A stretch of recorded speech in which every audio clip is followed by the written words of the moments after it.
Hello everyone. Today we are going to study direct and indirect narration. Okay? पहले हम discuss करेंगे direct narration क्या होता है, उसके बाद indirect narration. Okay? Direct narration को ही हम डायरेक्ट स्पीच कहते हैं. ओके? वक्ता के शब्दों को ज्यों का त्यों कहना डायरेक्ट स्पीच कहलाता है. इस दशा में वाक्य के शब्दों को इन्वर्टेड कॉमास में रखा जाता है. जैसे एग्जाम्पल है आपके सामने, Geeta said I was late, my friend said I am ill. Okay, means direct narration या डायरेक्ट स्पीच से क्या समझे आप, जो कर्ता होता है, जो सब्जेक्ट होता है, वो क्या होता है, अपनी बात को डायरेक्ट कह देता है. बस यही डायरेक्ट स्पीच है. एक एग्जाम्पल और है आपके सामने, Tom said to me I am strong. Okay, इस तरीके को डायरेक्ट नरेशन कहते हैं. Very simple. अब इनडायरेक्ट नरेशन में क्या होता है ये देखते हैं. इनडायरेक्ट नरेशन इनडायरेक्ट स्पीच होती है. वक्ता के शब्दों का सारांश अपने शब्दों में कहना. मतलब किसी ने आपको कुछ कहा और आपने अपने शब्दों में उसी बात को कहा, वो इनडायरेक्ट नरेशन हो गया. एग्जाम्पल देखते हैं हम.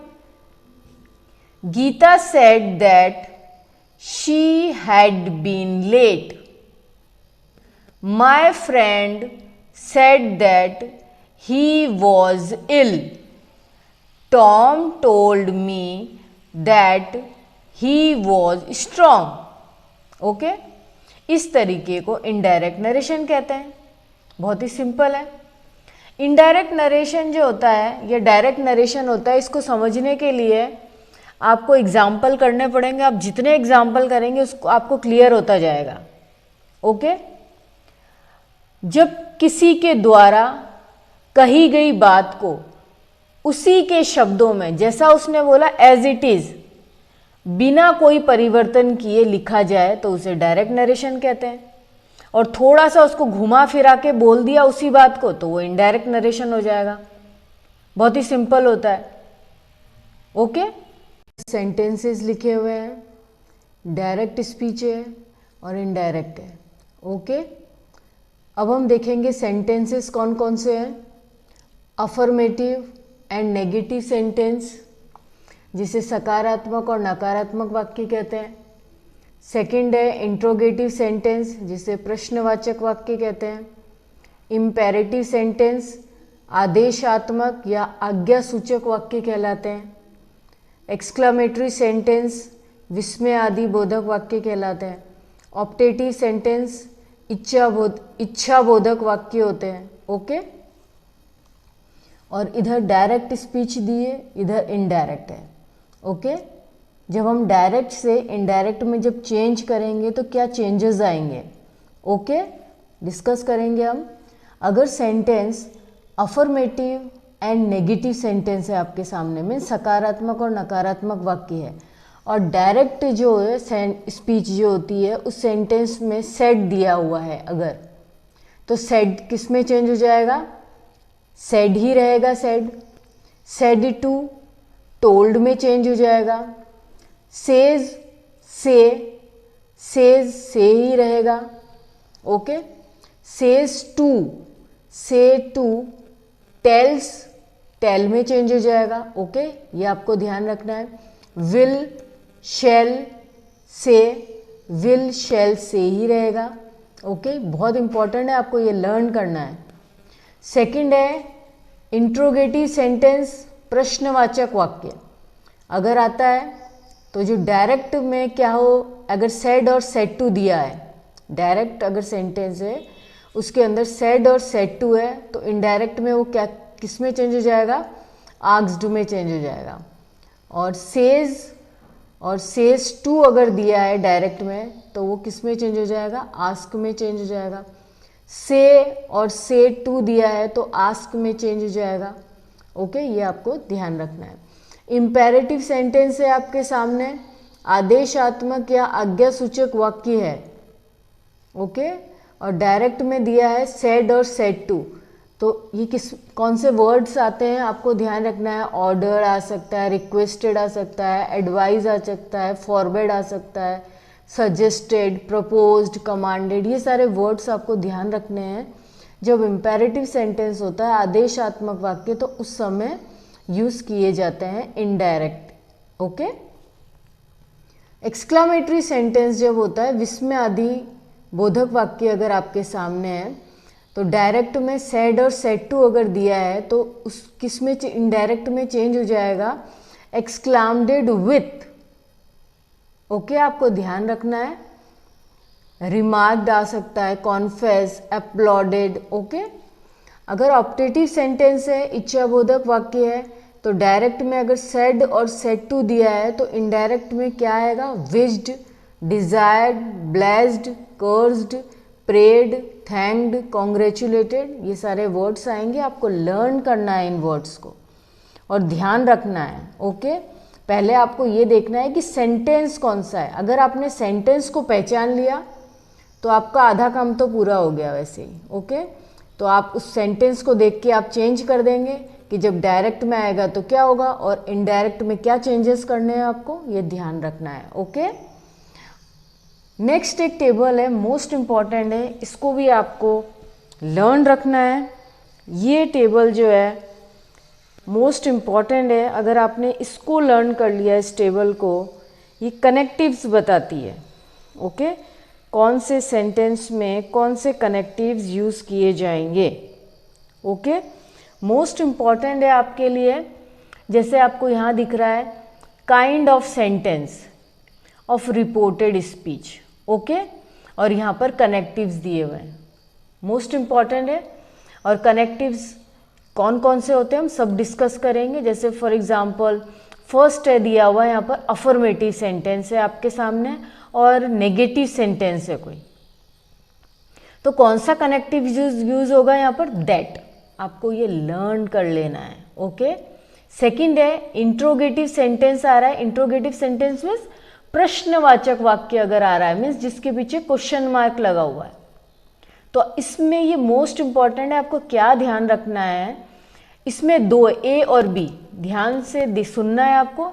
ए, यस नो टाइप क्वेश्चन अगर कोई आ रहा है, यस नो टाइप क्वेश्चन आ रहा है, तो आपको क्या करना है, इसकी पहचान ये होती है कि वो हेल्पिंग वर्ब से स्टार्ट होते हैं यस नो वाले क्वेश्चन। अगर ऐसा होता है तो इफ और वेदर आएगा। ओके, आपको लर्न करना है। और जिन वाक्यों में यस नो टाइप क्वेश्चंस आ रहे हैं और उसमें अगर कोई चॉइस दी हुई है, जैसे कि आपके सामने दो चीज़ें रखी हुई है और कोई चॉइस पूछ रहा है, तो क्या आएगा, वेदर यूज होगा उस जगह। आपको ये ध्यान रखना है। बाकी इफ और वेदर दोनों ही यूज होते हैं इसके अंदर इंट्रोगेटिव सेंटेंसेस में। ओके, आपको ये ध्यान रखना है।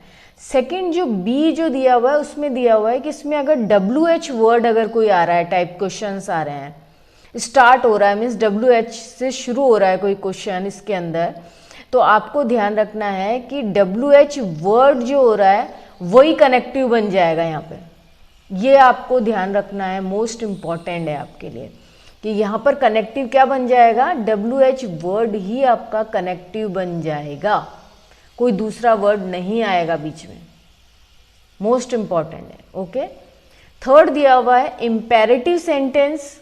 हमने पहले भी डिस्कस किया था, इम्पेरेटिव सेंटेंस मतलब होता है आदेशात्मक या आज्ञा सूचक वाक्य होते हैं ये। और इसमें कौन से कनेक्टिव्स यूज किए जाते हैं, 2+V1 यूज होगा इसके अंदर। आपको लर्न कर लेना है ये। ओके, नेक्स्ट है 4 नंबर पे है exclamatory sentence. Okay, exclamatory sentence कौन से होते हैं हमने डिस्कस किया था पहले, विस्मय आदि बोधक वाक्य होते हैं ये। ओके, और इसका कनेक्टिव दैट होता है हमेशा, ये ध्यान रखना है। और उसके बाद है ऑप्टेटिव सेंटेंस, इच्छा बोधक वाक्य होते हैं। ऑप्टेटिव सेंटेंस में कनेक्टिव्स कौन से होते हैं, दैट। ओके, आपको ये ध्यान रखना है। तो दैट किस किस में कनेक्टिव है, एक तो ऑप्टेटिव सेंटेंस में दैट कनेक्टिव होता है, एक्सक्लामेटरी में दैट कनेक्टिव होता है, और अफर्मेटिव और नेगेटिव सेंटेंस जो होता है उसमें भी दैट यूज होता है। ओके, कनेक्टिव, ये मोस्ट इम्पॉर्टेंट, अगर आपको ये लर्न रहेगा कि कौन से सेंटेंस में कौन से कनेक्टिव यूज किए जा रहे हैं तो आप एग्जाम में सही करेंगे क्वेश्चंस को, आपको ये लर्न कर लेना है। ओके,